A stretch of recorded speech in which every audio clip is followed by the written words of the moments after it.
All right, sports fans, Top One back with you with Chris Vansel, the skipper for the West Indies team for DMV T10 World Cup Season 2. Chris, welcome. How are you?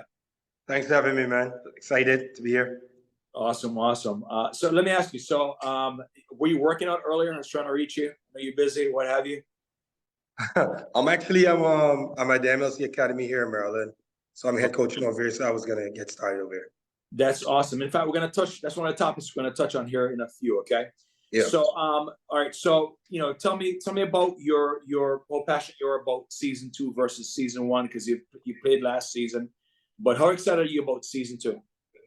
Yeah, Season 2, bigger, better. I think the first season was very exciting.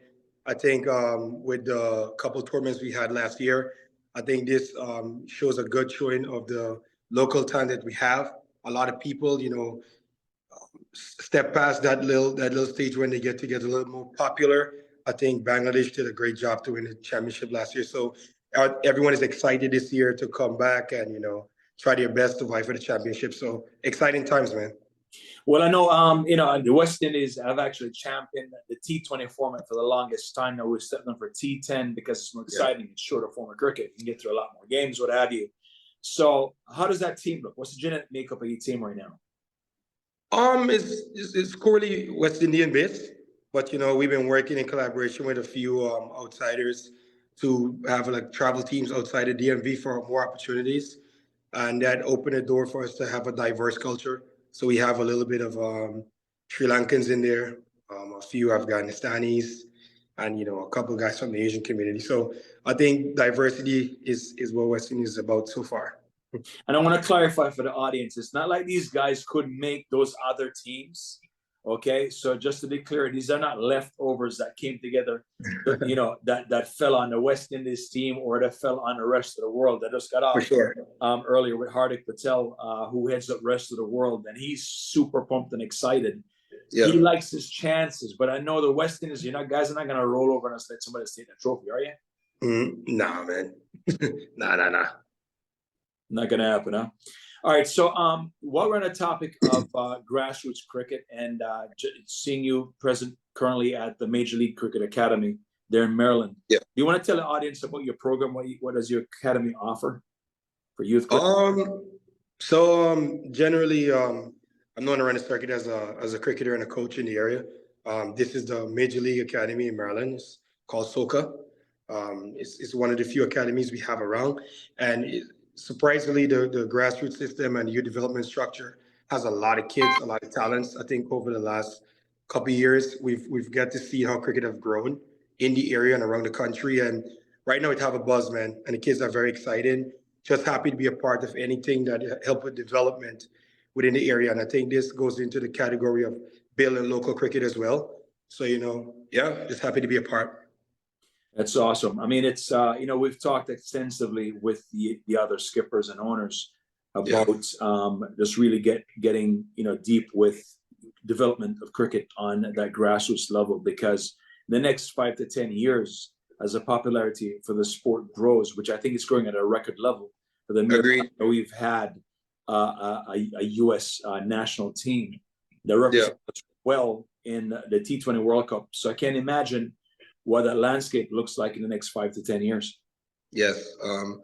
Honestly, it's something exciting. I think it's something new and fresh to the American culture, and the popularity is growing a little bit, especially with, like you just say, the World Cup coming here, with the starting of the major leagues. A few of us play with the minor leagues, and we part of that setup as well. So yeah, exciting times, man. I think the future is bright, and in the next 5 to 7 years, we could get a pretty good understanding of where we at and see what the baseline is for cricket. I think somewhere I heard that they say outside of India is probably the second or third largest market. So it's the second. Yeah, second largest market, and plus two, the Olympics is a short 4 years away, and cricket will be in the Olympics, so it's quite exciting. I know you guys all have the same you share a lot of similarities in terms of aspirations and dreams as us having a good local representation at that national level. And I know you got the talent pool to do so, because you guys probably play more tournaments in DMV area than any other place in the US, based on what I know. What are your hopes for in terms of seeing this particular tournament be a springboard to what's to come? Yeah, so I had this conversation last year. Interview recent tournament is DMV Cup. So as one of the cricketers that actually have the opportunity to play outside of the DMV area, countrywide, playing in various tournaments or getting opportunities and whatnot, I would really like to see some form of a structure where it allows us to have a voice within our area and our community in the DMV area right here.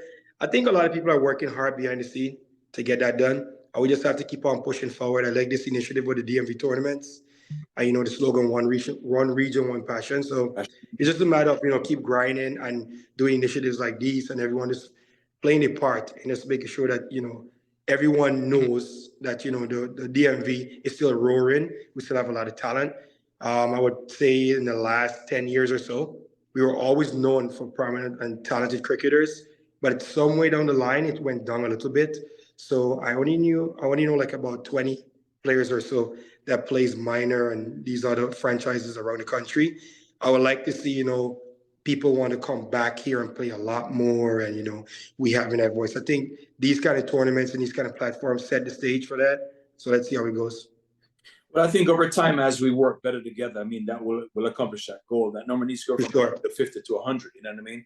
So yeah, it's a matter of timing, because the vision is there, the passion is there, and the love for the sport is there. You know what I mean? Yeah. Is there anybody you want to highlight on your team? I mean, what are the fans coming to see? Who are they coming to see? I think there's a lot of talent around. So, but inside of our team, I would say is a few local guys. We've been working on a project for the last 2 years, and they're very hungry and wanting to go to the next level. So we have a Lexman. His name is Daniel Budu. We have Stefan Nelson is a hard hitter, and actually he'll be sharing the captaincy role leadership with me. There are some names out there. Everyone knows Juicy. A few guys from the Baltimore teams. So, look, man, we just coming out there, try to play our brand of cricket, keep our DNA up and running, bring the West Indian culture and the West Indian flavor, and hopefully we bring this championship home. Gotcha. I hope to hear some reggae music in the background and some jerk chicken. You will. And some calypso, what have you. You know what I mean? Yeah. All right, so let's talk about the Super Bowl now being introduced. That it has to be just, I know you guys was super pumped over that. I mean, that's a game changer. So tell us about that and how that's going to affect your mechanics and style of play, and even more so just your chemistry on the pitch.